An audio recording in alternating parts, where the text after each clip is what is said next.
আসসালামু আলাইকুম রহমতুল্লাহি ওয়া বারাকাতুহু।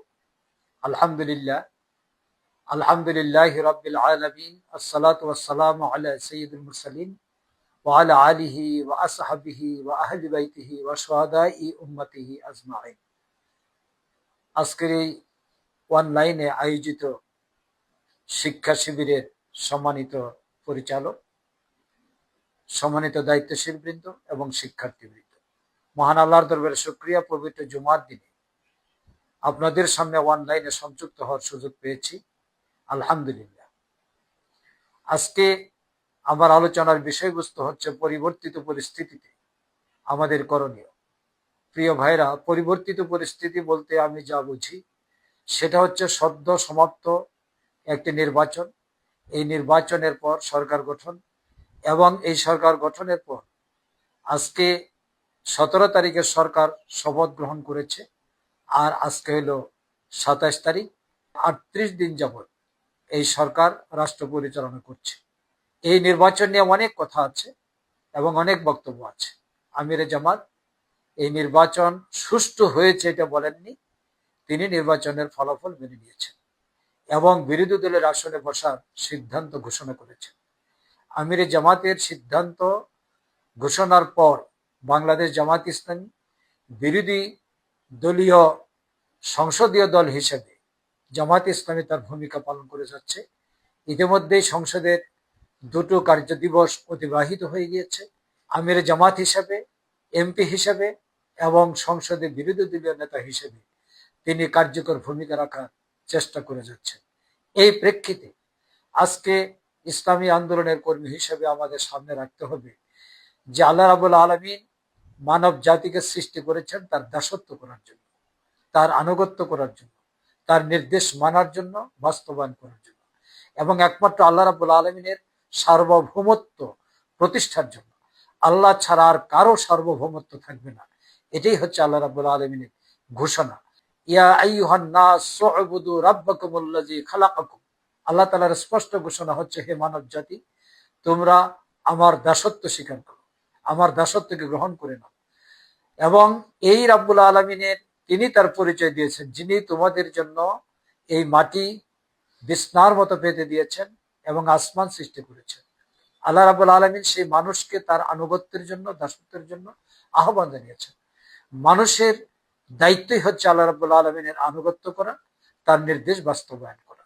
আল্লাহ তাআলার সমগ্র নির্দেশ এবং প্রতিটি আদেশ বাস্তবায়ন করতে হলে সমাজ এবং রাষ্ট্রীয় জীবনে ব্যাপক পরিবর্তন দরকার।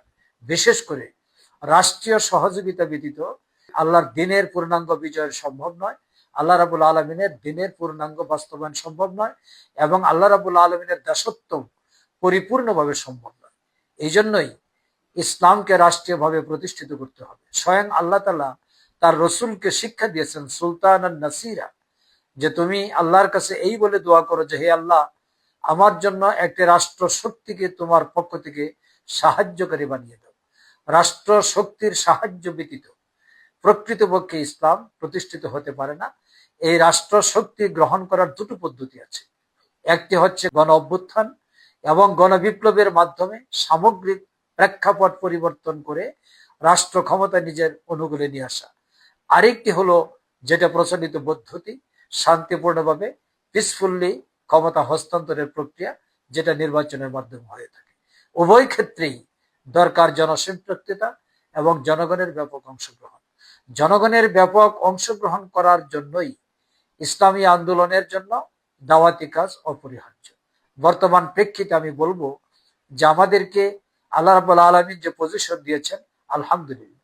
মানুষ সবসময় খুলিকাল ইনসান মিন আজাল, মানুষকে আল্লাহ রাব্বুল আলামিন তাড়াহুড়ো করার প্রকৃতি দিয়েই আল্লাহ তাআলা মানুষকে সৃষ্টি করেছেন। সে দ্রুত একটা ফল পেতে চায়, কিন্তু আল্লাহ রাব্বুল আলামিন তার নিজস্ব স্টাইলে, নিজস্ব ভঙ্গিতে এবং নিজস্ব সিস্টেমেই পরিবর্তনটা দিবেন।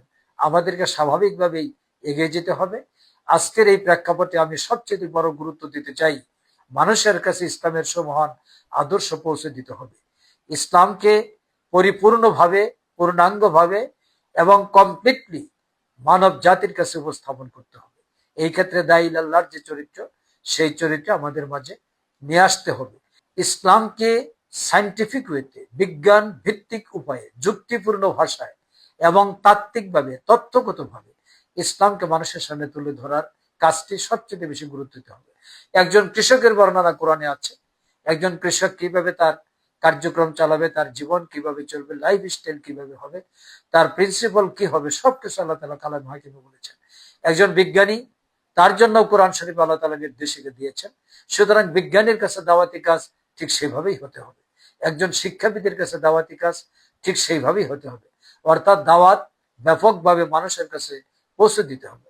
দ্বিতীয় যে জিনিসটা আমি বলতে চাই, যারা দাওয়াত গ্রহণ করবেন তাদের চরিত্র সংশোধন, নৈতিক মান উন্নয়ন এবং চরিত্রের পরিবর্তনের জন্য কার্যকর ভূমিকা পালন করতে হবে, যেটা আমাদের সংগঠনের অন্যতম এবং স্থায়ী একটি বৈশিষ্ট্য।